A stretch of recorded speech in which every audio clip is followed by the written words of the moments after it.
मैं मुकेश गंभीर, director radio बूज, एक बार फिर से आपसे मुखातिब हूँ। मैं आपसे अक्सर ये बात कहता हूँ कि तब मैं अपने रेडियो के स्टूडियो में आता हूँ जब मुझे ये महसूस होता है कि कोई ऐसा प्रभावी व्यक्ति विशेष हमारे स्टूडियो में आया है।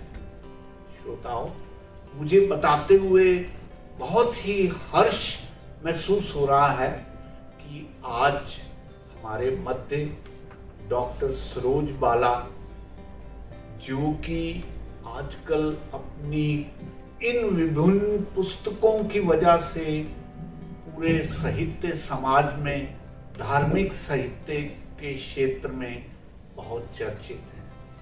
आपको याद होगा, पीछे इस पुस्तक को यूपी के मुख्यमंत्री, हमारे प्रधानमंत्री जी को इस पुस्तक को भेंट कर रहे थे।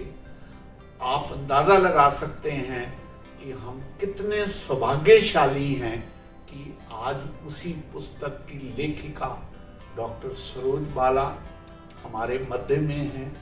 और सबसे बड़ी बात ये है कि हमारा डॉक्टर सरोज बाला से ये तीसरा साक्षात्कार है। पहले 2 बार जो हमने इनके साक्षात्कार करे हैं उनको आप हमारे YouTube पर देख सकते हैं। आज हमारे लिए फिर से इसलिए भी हर्ष का विषय है कि मेरे साथ हमारे सहभागी श्री विशिष्ट जी वो भी साथ हैं और हम दोनों मिलकर मैडम सरोज बाला का आज साक्षात करेंगे।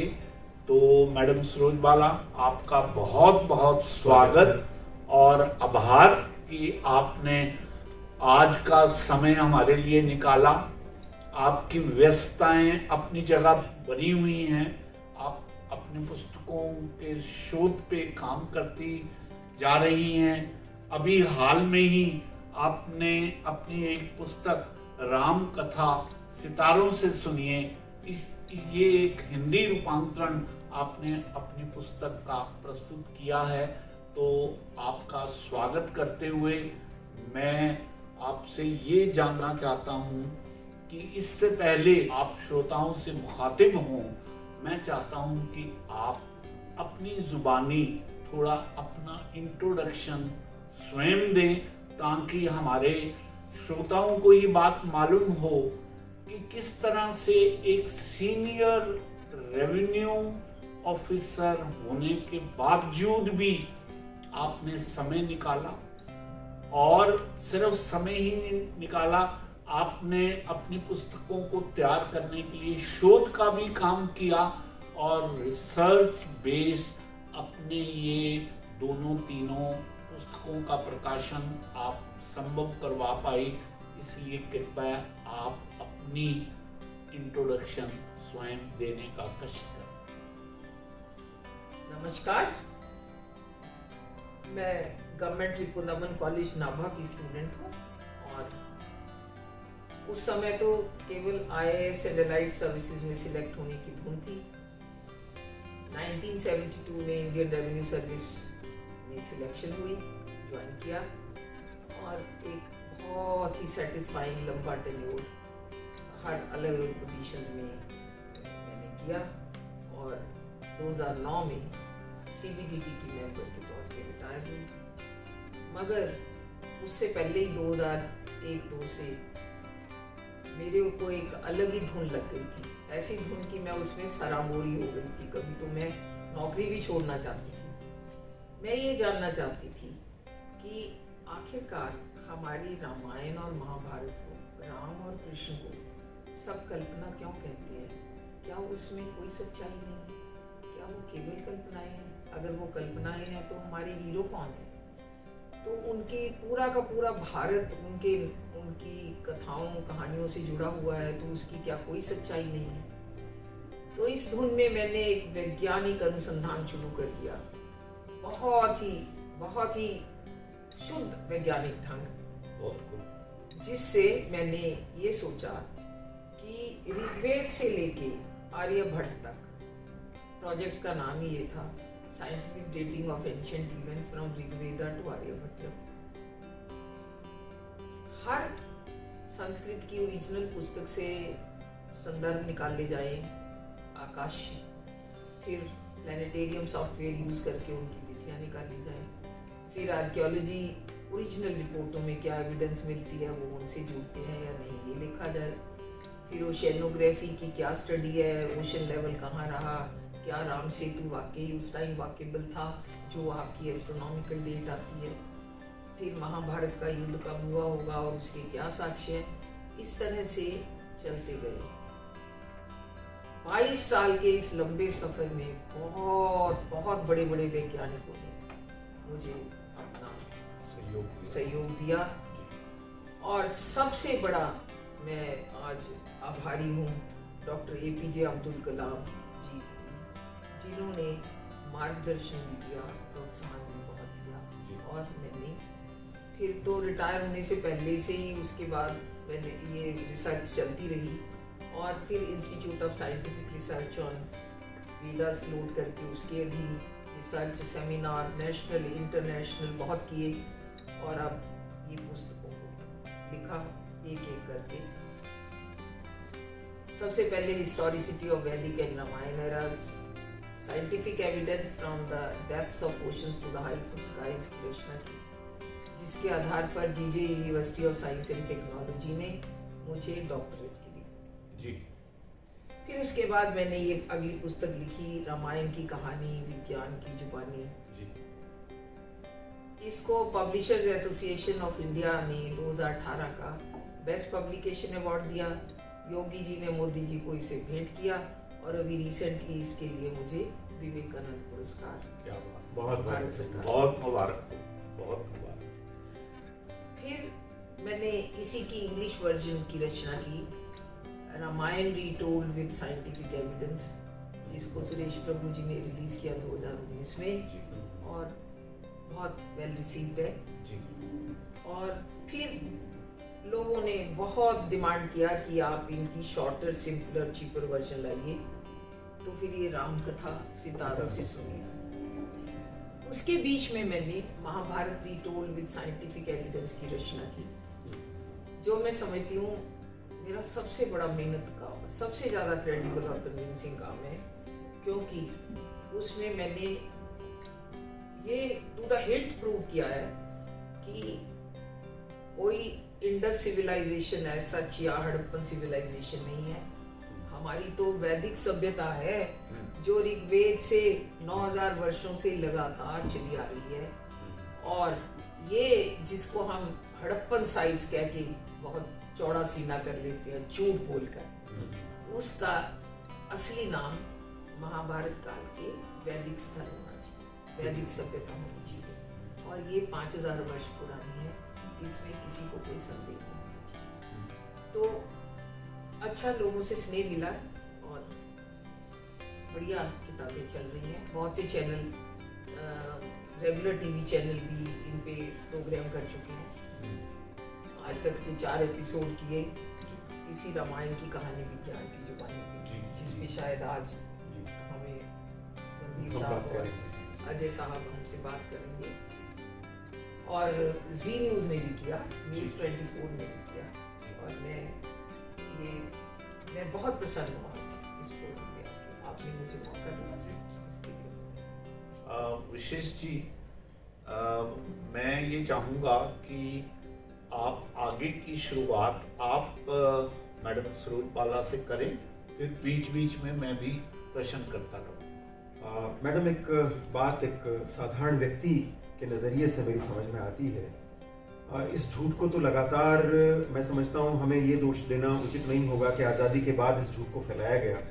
ये अंग्रेज़ों के ज़माने से वे चाहते ही नहीं थे कि हमारी भारतीय संस्कृति और सभ्यता को विश्व के स्तर से लोग देख सकें। उन्होंने जानबूझ के हमें नीचा दिखाने के लिए उन बहुत सारी कल्पनाओं से हमें जोड़ दिया। बल्कि मुझे तो ये तक जानने को मिला कि मैक्स मुलर कभी भारत आया ही नहीं। सारे ग्रंथों की रचना और सारी बातें इंग्लैंड में बैठकर ही वो हो गई। इस तरीके का इतिहास एक रचा गया जिसमें ये बताया गया कि वो हमसे अधिक सिविलाइज थे, उनकी सिर्फ कोशिश इतना भर ही थी, लेकिन ये सच नहीं था। और ये एक बड़ी महत्वपूर्ण बात है कि आपने कम से कम उन सारी बातों पर अपने आप को फोकस किया और उन सारी सामग्रियों को एकत्रित किया जो सिद्ध कर सके कि हमारी वैदिक समय से लेकर आज तक की जो यात्रा है वो सारी प्रमाणित है और उसे सिद्ध किया जा सकता है। मैं जानना ही चाहूंगा, ये कोई सरल काम नहीं था, और खास तौर पे ऐसे समय में जब उन पुरानी गलत चीजों को एस्टेब्लिश कर दिया गया था। बड़ी बड़ी पुस्तकों में वो सारी बातें लिखती गई थी, हमारे सारे बड़े बड़े लोग वो सब बातें कहते रहे थे। डिस्कवरी ऑफ इंडिया में नेहरू ने वही कहा, और दुर्भाग्यपूर्ण बात ये कि संस्कृति के 4 अध्याय में रामधारी सिंह दिनकर भी उन्हीं बातों को दोहराने लगे, स्कूल कॉलेज में पढ़ाया जाने लगा, तो शिक्षा में ही वो सारी गलत चीजें जोड़ दी गई। तो ऐसे में मैं आपसे एक बड़ा साधारण सा सवाल पूछूंगा, इतनी हिम्मत आप कहां से लाई, और आपने इन सारे तथ्यों को एकत्रित करने की जो प्लानिंग की उसके बारे में थोड़ा सा बताइए। मैं कहूंगी मैं तो इनकम टैक्स में तब कमिश्नर थी जी।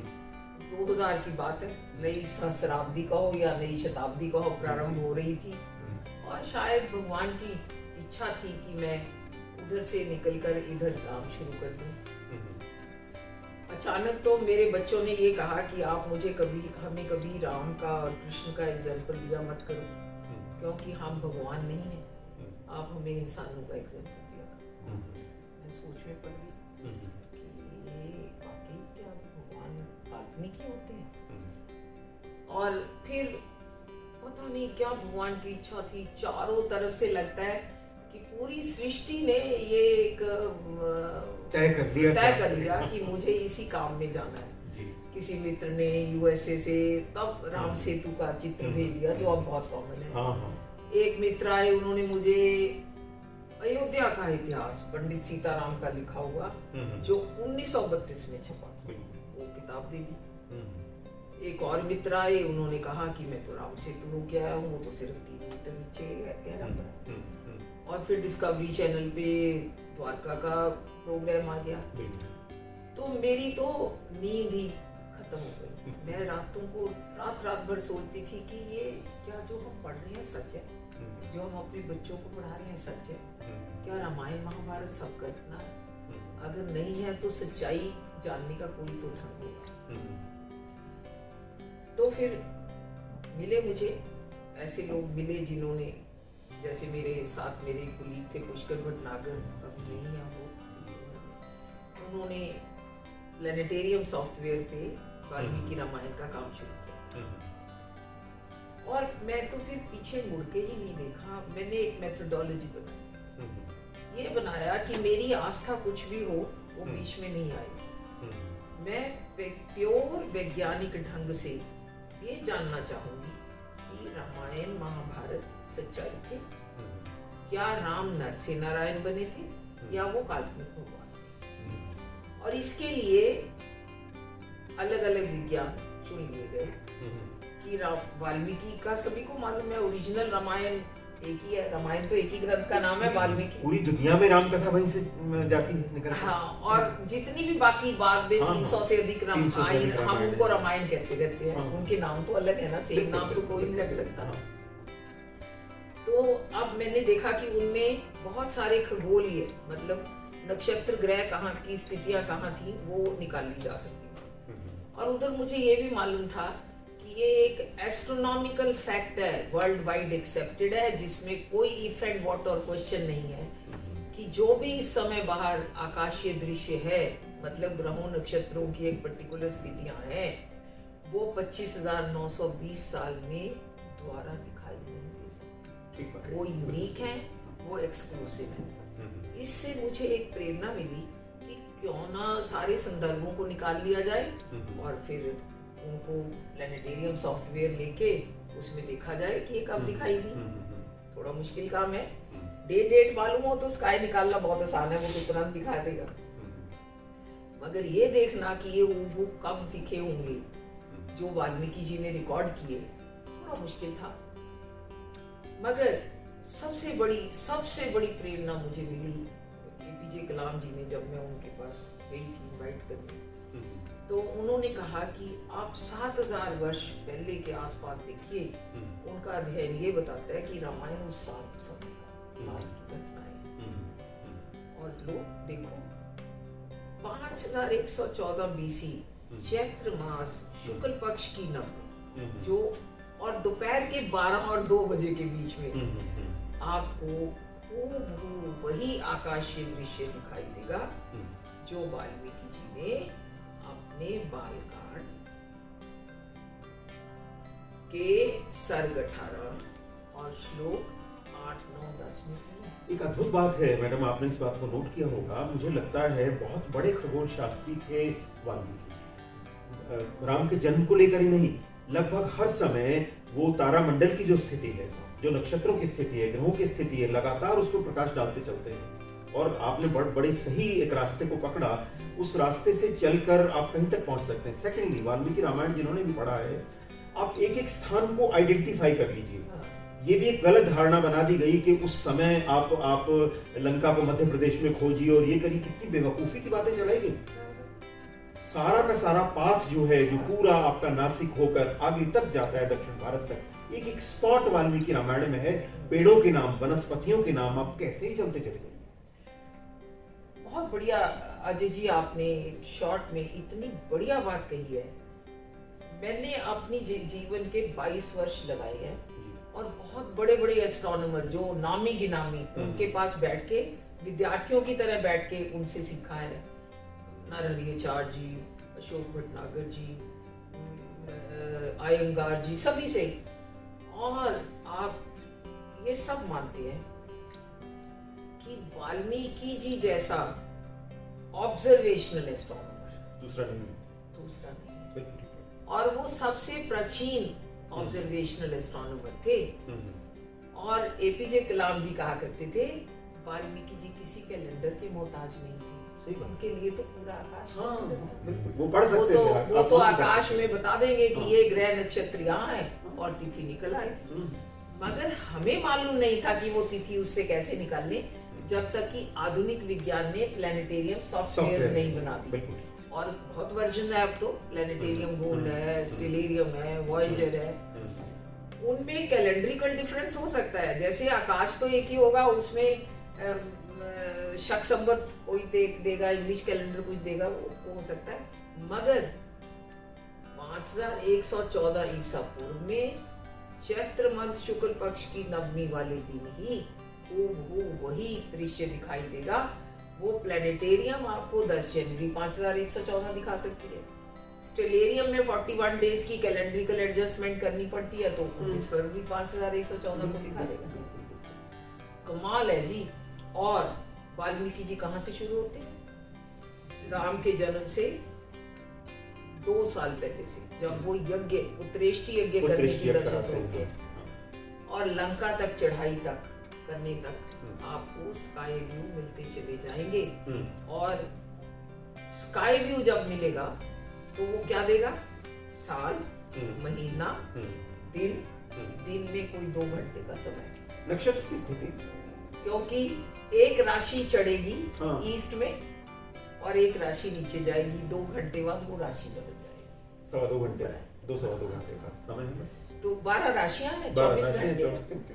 तो इतना कमाल वाल्मीकि जी का ऑब्जर्वेशन है कि मैं तो अभी भी, अब जब सॉफ्टवेयर चलाती हूँ, मैं दोनों करती हूँ, प्लेनेटेरियम भी, स्टेलेरियम भी, ताकि लोगों को भी सुविधा रहे।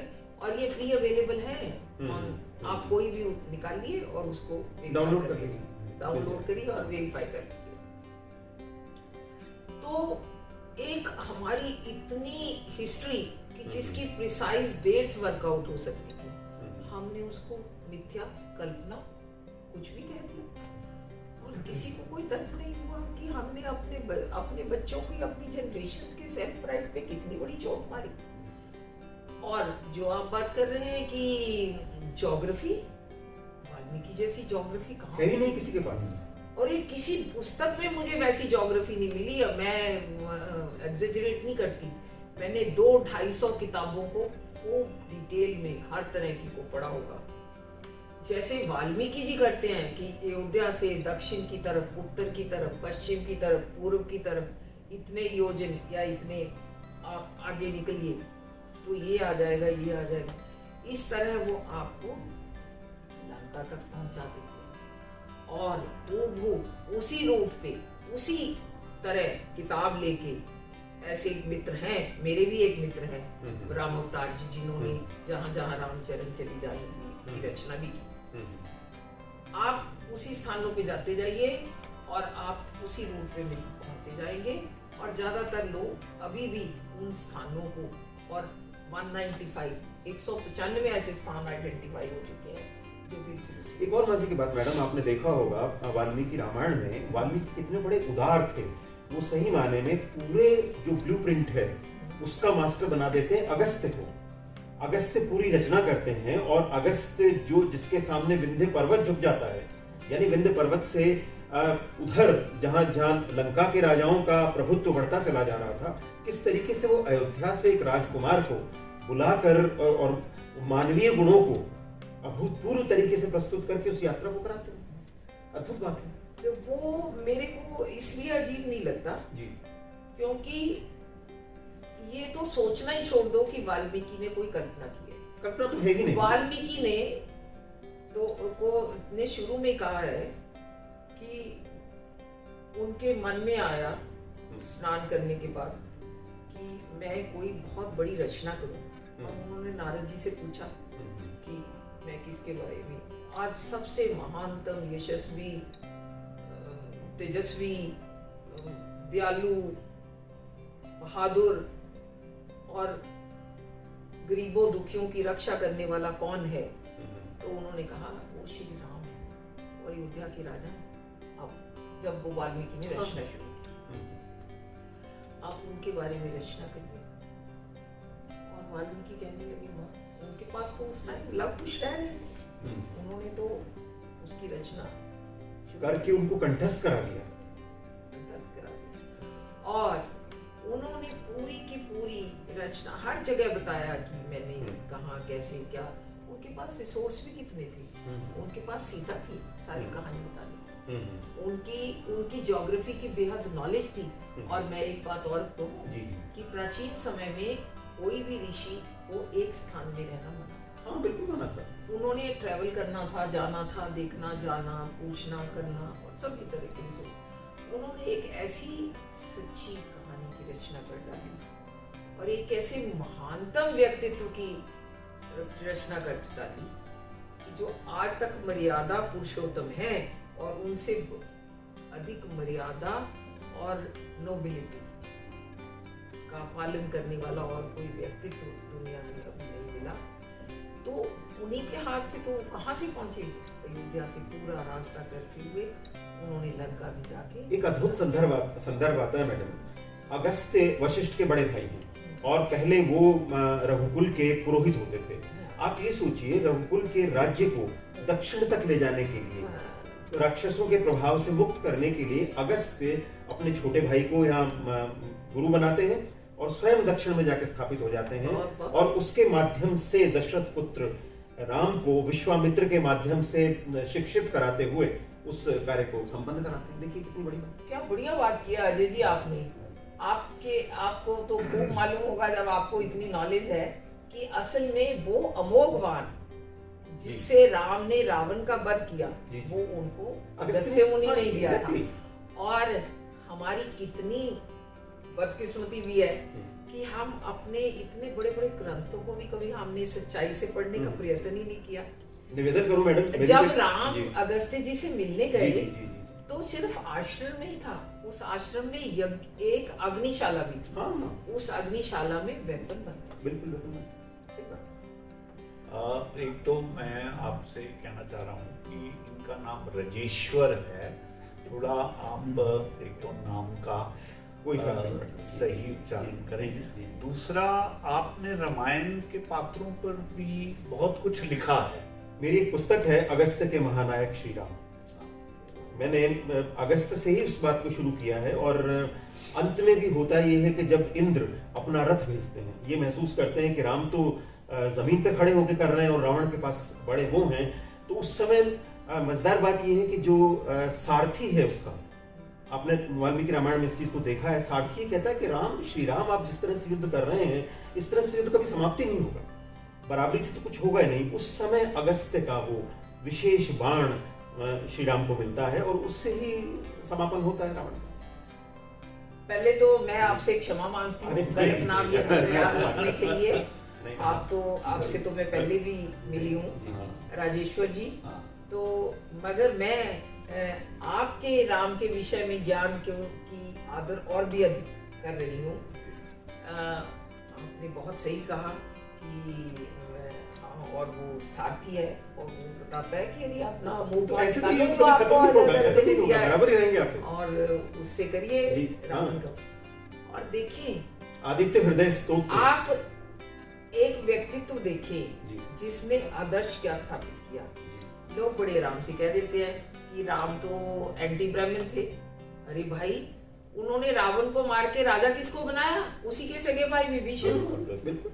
अरे यहाँ कहाँ कोई जाति पाति नहीं थी उनके आगे। उनकी तो उन्होंने तो भीलनी के पास जाके उन्होंने झूठे बेर खाए, उन्होंने तो जाके गो निषाद के से को अपना भरत जैसा भाई कहा। बिल्कुल बिल्कुल बिल्कुल बिल्कुल। और वो अपने हर यज्ञ में चारों जो कार्यात्मक वर्ग थे उनको, उनके प्रोमिनेंट लोगों को बुलाते थे। मैं एक निवेदन करूं मैडम, उस समय में जो वर्ग विभाजन की बात थी वो उस तरह का स्थायी वर्ग विभाजन नहीं था। वो कास्ट बेस्ड नहीं था, कास्ट बेस्ड नहीं था, जन्म से नहीं था, कार्य से था। और रावण तो आप देखिए, अगर उस विभाजन की आप बात करें तो रावण तो ब्राह्मण था, लेकिन उसके कर्म जो थे वे ब्राह्मण तो बाद में हुए। पहले उसने भी बड़ी तपस्या की, तभी तो उसने इतने वरदान, और शिव के कितने वरदान उसके पास थे। लेकिन बाद में जब देखिए, सबसे बड़ी बात यह है, एक महत्वपूर्ण बात आपने अंडरलाइन की होगी, जब जब पुरुष स्त्री विरोधी होता है, स्त्री का दमन शोषण करना चाहता है, सर्वनाश प्रकृति में उस समय हुआ ही है। और इसीलिए बिल्कुल बिल्कुल, मैं एक छोटी सी बात यहाँ, बहुत ही मुझे इंटरेस्टिंग बात याद आ गई। बहुत लोग मुझे बहुत बार ये कहते हैं कि अरे रावण को क्रेडिट दो कि उसने सीता पे कोई रेप करने का कोशिश नहीं किया। फिर मैं उनको बताती हूँ कि रावण ने इसलिए नहीं किया कि वो भला मानुस था, इसलिए किया कि उसको दो श्राप मिले थे, एक तो ब्रह्मा जी का और एक कुबेर का, कि उसने कि अगर तू किसी स्त्री के साथ जबरदस्ती करेगा तो तेरे सिर के 100 टुकड़े। और रावण ने भरी सभा में कुंभकर्ण के आगे ये एक्सेप्ट किया जब उसने कहा भैया तेरा इतना मन कर रहा है तो तू अपने सीता से जबरदस्ती क्यों नहीं कर लेता? कहता कर तो लेता, मगर मुझे बहुत डर लग रहा है, वो श्राप याद आ जाता है कि मेरी सिर के 100 टुकड़े ना हो जाएंगे। तो ये, और लोग कहते हैं श्राप प्रदान, अरे आजकल नहीं होता। आजकल हम कितना मानते हैं, तो मानने की भाई किसी भले मानस ने, किसी अच्छे व्यक्ति ने कोई एक और संदर्भ में आपको याद दिलाना चाहूंगा, शंभुक वध की बात लोग करते हैं, और शंभुक वध को लोग बिल्कुल इस दृष्टि से देखते हैं कि ब्राह्मणों का वर्चस्व स्थापित राम ने किया। लेकिन महत्वपूर्ण बात यह है, जो शोध इस बात को सिद्ध कर चुके हैं, शंभुक वध की घटना बुद्धिज्म का काल था, उससे पहले थी ही नहीं। क्योंकि वो एंटी ब्राह्मण थ्योरी के अगेंस्ट शुरू हुआ, तो उस तरह की बहुत सारी चीजें बाद में जोड़ दी गई। फादर कामिल बुल्के भी ये कहते हैं कि बहुत कुछ एडिशन हुआ जो शायद किसी और नजरिए से इसमें जुड़ा। आपने तो इस बात को और गहराई से देखा होगा, समझा होगा। मैं एक रेफरेंस में भी कोट करना चाहूंगा कि जब बाली और सुग्रीव के बीच में चयन करने वाली बात थी, तो बाली का वध कर दिया गया राम से, उन्होंने पेड़ के पीछे से उसका वध किया। तो उस समय बाली राम से प्रश्न करते हैं कि भाई तुमने मेरा वध कर दिया और सुग्रीव की मित्रता को चुन लिया, जबकि मैं बहुत ज्यादा बलिशाली हूँ और आपकी मदद ज्यादा कर सकता था। तो वहां भी राम ने कहा कि क्योंकि तुमने अपने भाई की स्त्री पर बुरी नजर डाली, इसलिए तुम्हारा वध किया गया। तो उनके जीवन के कई उदाहरण ऐसे हैं जो उनके मर्यादा पुरुषोत्तम होने को साबित करते हैं। बिल्कुल। एक जो आपने बात कही, इसमें एक और बहुत दिलचस्प बात है जी। वो ये भी कहते हैं कि वो कहते हैं ये हक आपको किसने दिया? ये भी पूछता है है ना। तो वो कहता देखो इस धरती पे सूर्यवंशी राजा राज करते हैं। इस वक्त सूर्यवंशी राजा भरत है और मैं उसका रिप्रेजेंटेटिव हूँ। तो ये हमारा कर्तव्य है कि हम भारतवर्ष में धर्म, सुकर्म और नीति की स्थापना करें। तो जो उसके विपरीत चले उसको पनिशमेंट दे। तो भारतवर्ष का कॉन्सेप्ट 7000 वर्ष पहले ही था। बिल्कुल था। और अयोध्या से आया हुआ राजकुमार ये समझता था कि मैं कर्नाटक के हम्पी में या किष्किंधा में भी कोई आदमी अगर मर्यादा का उल्लंघन कर रहा है उसको सजा देना बिल्कुल ठीक कहा।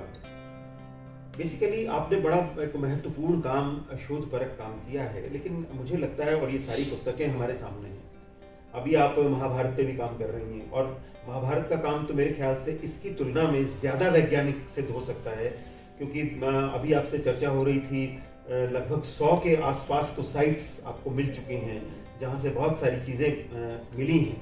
लेकिन आप अभी हमें बता रही थी, ज़रा उस बारे में भी हमें बताइए कि अयोध्या से लेकर जनकपुर के बीच में भी कुछ उस समय के हमको वेपन्स मिले हैं जिसमें तीर हैं, धनुष इत्यादि हैं। तो आपने चूंकि इन एक्सकेवेशंस के बारे में भी काफ़ी जानकारी इकट्ठी की है, उसके विषय में भी थोड़ा हमें बताइए।